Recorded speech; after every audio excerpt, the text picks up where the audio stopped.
ప్రియ భగవద్బంధువులారా, కైలాసంలో ఒకరోజు పార్వతీ పరమేశ్వరులు ఈ విధంగా మాట్లాడుకుంటున్నారు. నాదా, కలియుగంలో త్రిశక్తులు కటాక్షించాలంటే మార్గమేమిటి? కొంచెం వివరంగా చెప్పరా? పార్వతి, మంచి ప్రశ్న వేశావు. నీవడిగిన భుక్తి, శక్తి, ముక్తిని త్రిశక్తులు అనే దేవతలు, అధిపతులు, వారి దివ్యత్వం గురించి వారి నుండి మనిద్దరం విందాం. లక్ష్మీమాత చేతుల్లో కమల పుష్పాలు ఉంటాయి. అవి పవిత్రతకు, శుభానికి సంకేతం. నేను లక్ష్మీమాతను. సంపద, ఐశ్వర్యం, శుభం, సౌభాగ్యాలకు అధిష్టాత్రి అయిన దేవతను. నేను శుక్రవారపు మహాలక్ష్మిగా చెప్తున్నాను.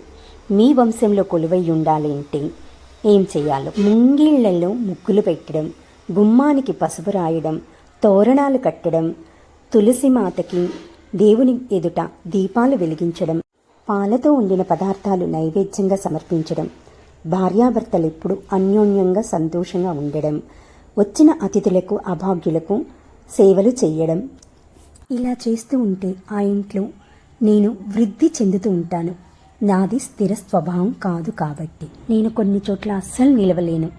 శుక్రవారం రోజు ఎవరైతే రాత్రి మిగిలిన చద్దన్నాలు తింటూ ఉంటారో, ఏ స్త్రీలైతే తలలు విరబోసుకొని నట్టింట్లలో తిరుగుతూ ఉంటారో, చిరిగిన వస్త్రాలు కుడుతూ ఉంటారో, మాసిన బట్టలు ధరిస్తూ ఉంటారో, అక్కడ అసలు నేను ఉండలేను.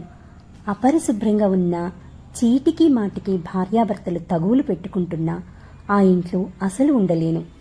నేను అసలే చెంచెలని. నాకిష్టం లేని చోట నుండి నేను త్వరగా వెళ్ళిపోతాను.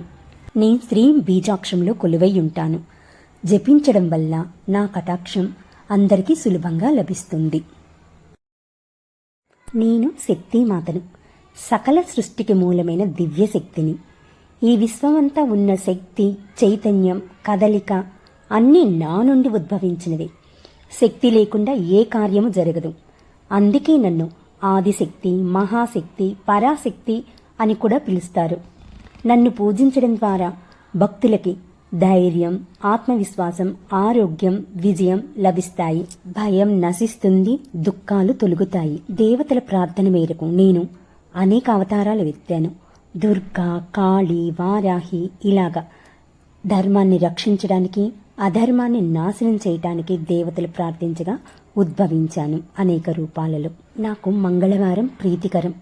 నా శక్తిని ఆపగలిగే నైవేద్యాలు అరటి పండ్లు, నిమ్మ పండ్లు, చిత్రాన్నాలు. నేను హ్రీం బీజ జప సంతుష్టురాల్ని. హ్రీం బీజం జపించడం వల్ల ఎల్లవేళలో మీలో అంతర్గత శక్తి, బాహ్య శక్తి వృద్ధి చెందుతూ ఉంటుంది. నేను బ్రహ్మని. నా సృష్టి ధర్మంలో సరస్వతీమాతను విద్యలకు అధిపతిగా సృష్టించాను. నేను సరస్వతీమాతను, విద్యలకు అధిష్టాత్రిని.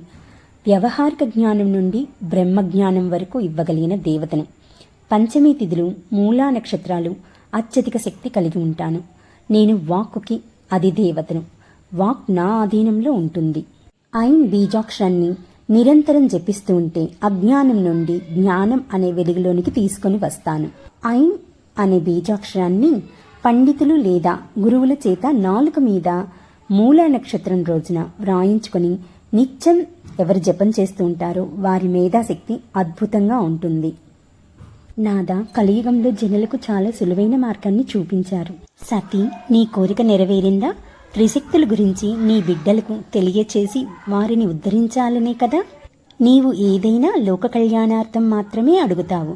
అందుకే నీవు నా ఇష్టురాలి సఖీ.